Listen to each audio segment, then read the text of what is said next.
Welcome back. You're watching To The Point. Jayalalitha's acquittal by the Karnataka High Court in the disproportionate assets case was not just a surprise for many people, but it's likely to have an overwhelming impact on Tamil Nadu politics. It's the sort of development that could change the fortunes of both the government and the opposition.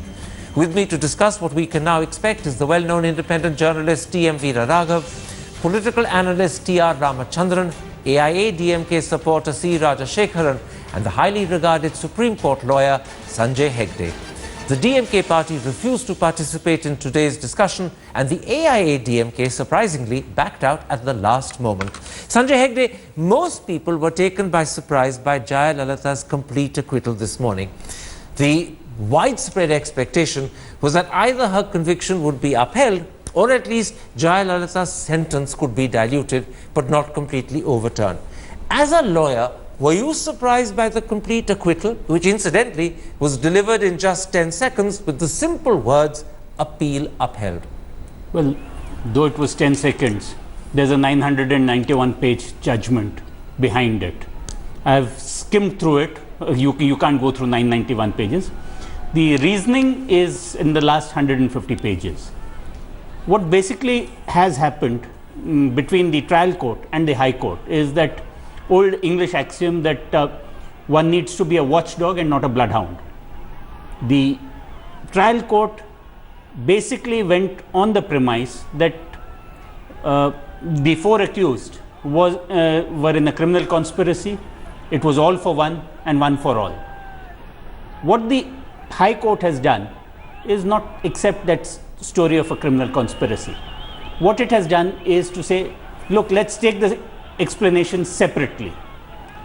Let us, for just as an instance, all the shoes, all the saris. There were four people living in the house. Is the prosecution even able to prove whose was what asset? So the High Court has had the benefit of the trial court judgment, but then taken a relook and decided to deal with each asset separately. Thereafter, it started accounting. And thereafter, it came to the conclusion that the conviction didn't hold. I'm simplifying. I'm simplifying. Just one. It finally went down to a question of reasonable doubt, and it reasonably doubted that the prosecution had proved its case to the hilt. Very simply and very quickly, as a lawyer, do you think the High Court has come to the right conclusion, or do you think the conclusion could be questioned and there are grounds here for appeal?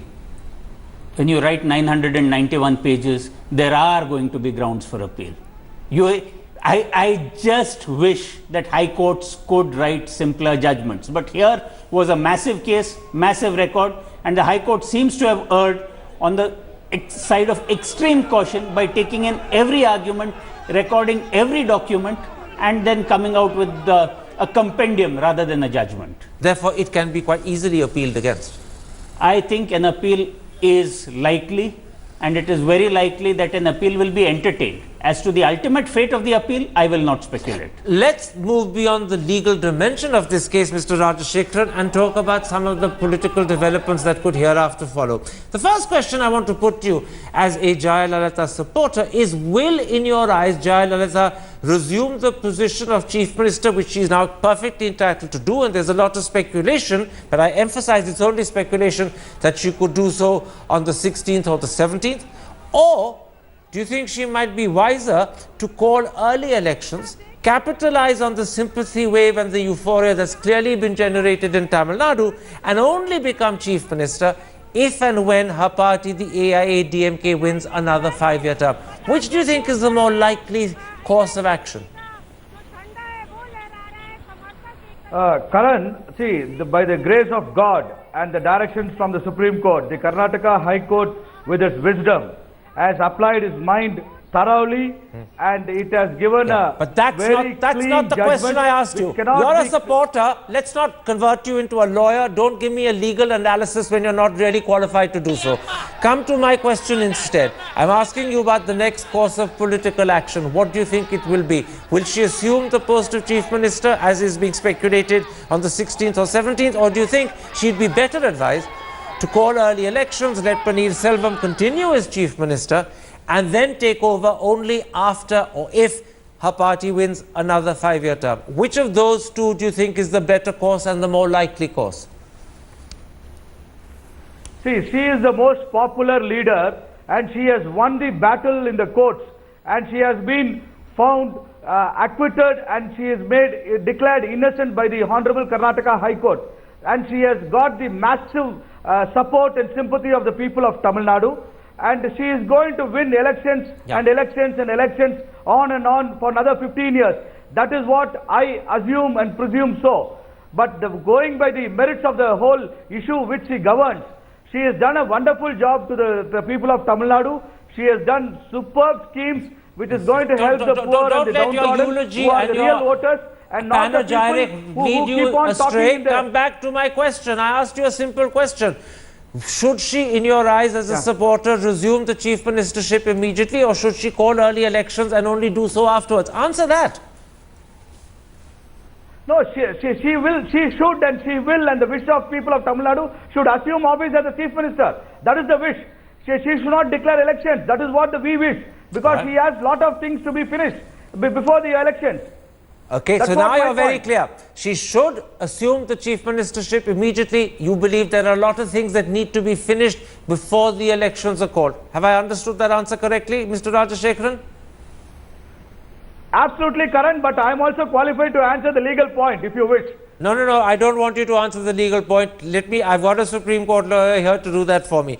I want to raise with you, Mr. Hegde, a point made today by B.V. Acharya, who was recently appointed as the special prosecutor, about the High Court's handling of this case. He says that the principles of natural justice have been flouted because he was not given time to make proper oral submissions to the High Court after the earlier oral and written submissions made by Bhavani Singh were invalidated, and then the Supreme Court ruled that they could not be taken into consideration. Is Mr. Acharya's criticism, in your eyes as a lawyer, A, valid, and B, if it is valid, would it be grounds for overturning the High Court acquittal? Well, they are valid to a certain extent as far as Mr. Acharya is concerned. But unfortunately, it's not the High Court which was at fault. It was the Supreme Court's own deadline that the verdict had to be delivered by the 12th of May. The question was whether the Special Public Prosecutor, Bhavani Singh, who had incidentally replaced Mr. Acharya right at the end of the trial stage, was he qualified to continue with the appeal?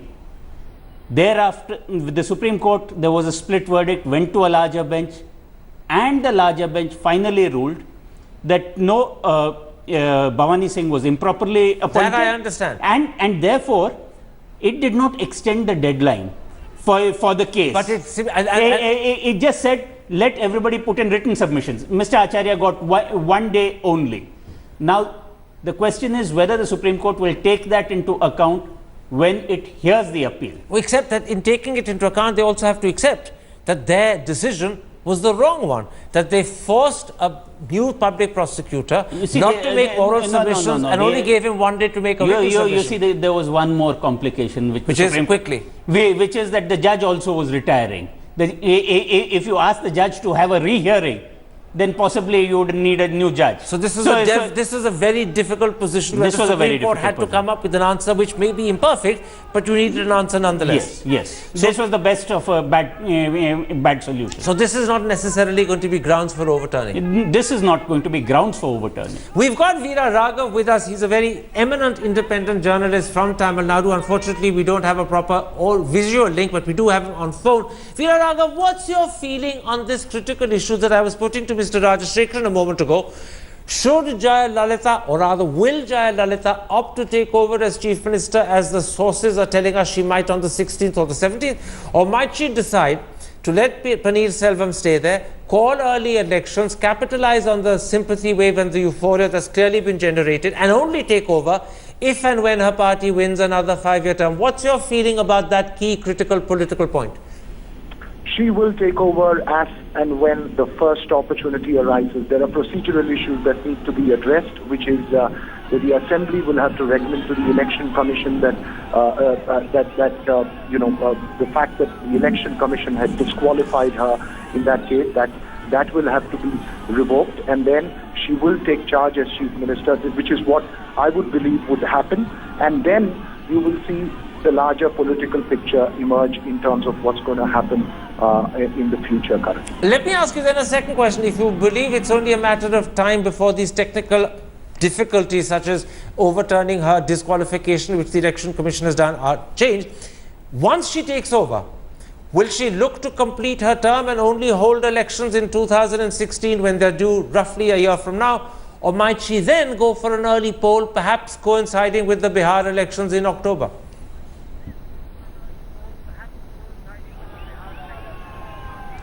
Well, if I knew Jayalalitha's mind so well, I wouldn't be a journalist. But having said that, don't be modest. You know, Karan, I think the point one needs to understand here is that her first priority would be to take charge as Chief Minister, and then she has to win an election. Now, you have the term of the Assembly till April. There are two theories that have been floating around, but my own personal, my own instinct, I would believe that she would want to complete her term and take a decision maybe later in the day, because there has been a perception in Tamil Nadu that the government has not been functioning ever since she was forced to step down after the Tansi verdict. She will have to stabilize the ship. However, there is of course speculation that there is a sympathy factor, and the opposition is in disarray and she would like to strike at this moment. One will have to wait till July to understand how her larger political game plan is going to be on this issue. I don't think you're going to have an immediate indication of that. Her first priority, at least from what I understand from political observers, is that she would take charge as Chief Minister and then win an election, win a by-election and cement her position. Mr. Rajashekharan, earlier when I was speaking to you about the same issue, you were candid enough to say that she would take over as Chief Minister because there were many things that needed to be done before you went to the polls.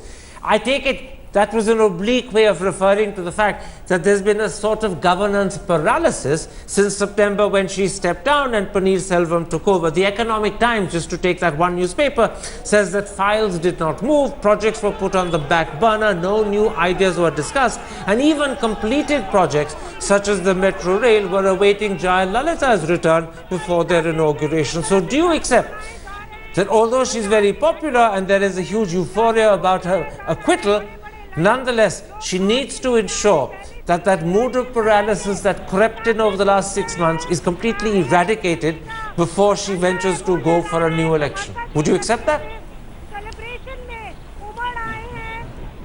Currently, these projects and all were finished recently, and the Metro Rail project got the completion just a month ago, and the trial run is on, and the safety of the passengers and the tracks and all was checked, and they were waiting. It had its natural delay, but it is not that for Madam Jayalalitha's acquittal everything was waiting. That is the point of view of the opposition, where they are trying to score political brownie points, which is not the fact.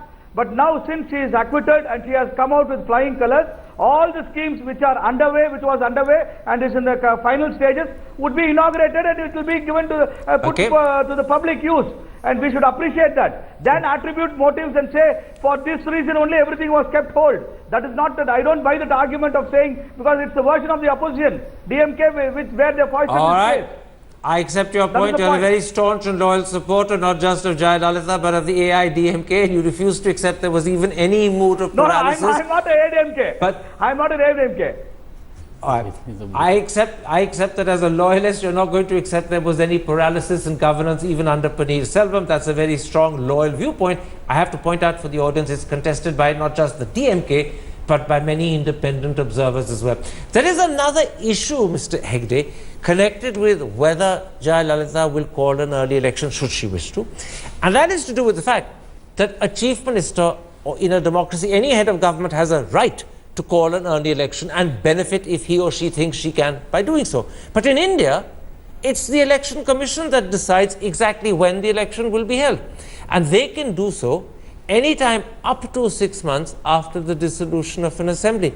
Do you think the Election Commission would be right to delay it and thus undermine the Chief Minister's prerogative to go early? No, the Chief Minister exercises her prerogative whenever she goes to the governor and says that I want to dissolve the assembly. The government continues. The chief minister is often... Now that I understand, but the fact is, if the election commission then takes 6 months to hold the polls, the great advantage she has would be withered away. No, that has rarely happened. The only instance I can readily recollect was Gujarat. Immediately after the riots, Chief Minister Modi, as he then was, did take on Lingdo, who delayed the elections. But the fact is that the election commission has its own compulsions, primarily the availability of central forces to conduct elections.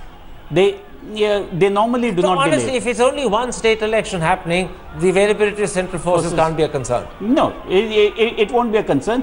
The election and remember, commission, this is a state where usually elections are held in one day. Absolutely, and as Tamil Nadu is relatively a peaceful state, insofar as elections are concerned. I mean, the only occasion that I know when a national government went early to the polls deliberately was Indira Gandhi in 1970. No, Vajpayee also went early to the polls. Unfortunately, it didn't happen for 6 months.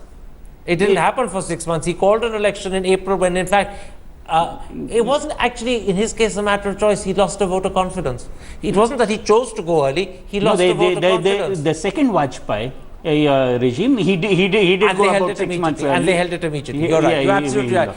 And in Indira Gandhi's case in 71, they also held it immediately. But is there a danger here that either because the rolls aren't ready or because of other technical reasons they may delay it? Because that would lose a critical advantage for her. Well, right now she is sitting pretty. She is sitting on an acquittal and the opposition is in disarray. I don't think her advantage will dissipate that fast. On this question about the Supreme Court appeal that could be pending, Veera Raghav, how much of a sort of Damocles is it? Because you may have heard Sanjay Hegde earlier say that there are good reasons to believe that the appeal will be admitted if it is brought to the Supreme Court, and it's hard to be certain whether the outcome will be favorable or not. So how much of a sort of Damocles is that still hanging over Jayalalitha's head?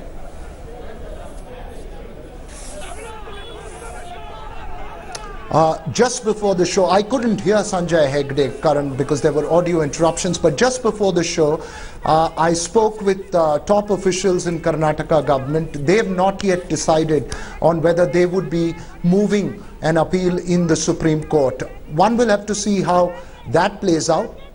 Likelihood, yes, an appeal would be filed. Given that, we will have to wait and see how that plays out. Yes, that would be a matter of concern. How the Supreme Court goes ahead with that issue would be something that would be a matter of concern for her. But these are not factors that are going to determine her political decisions at the moment. Her political decisions on whether it's alliances, which is very unlikely, she would like to go it alone, or on elections would be determined by her political compulsions and her reading of the political situation in Tamil Nadu. And that would happen only after she takes over as Chief Minister. One other very quick question to you, Veera Raghav, and I'll ask you for a 10-second answer. If Karnataka or Subramaniam Swamy or anyone else decides to go and appeal to the Supreme Court, will this be viewed by the people of Tamil Nadu as an attempt to target and harass the lady that the High Court has already vindicated? Or will they say this is part of the course of the law? A quick answer, because we're out of time.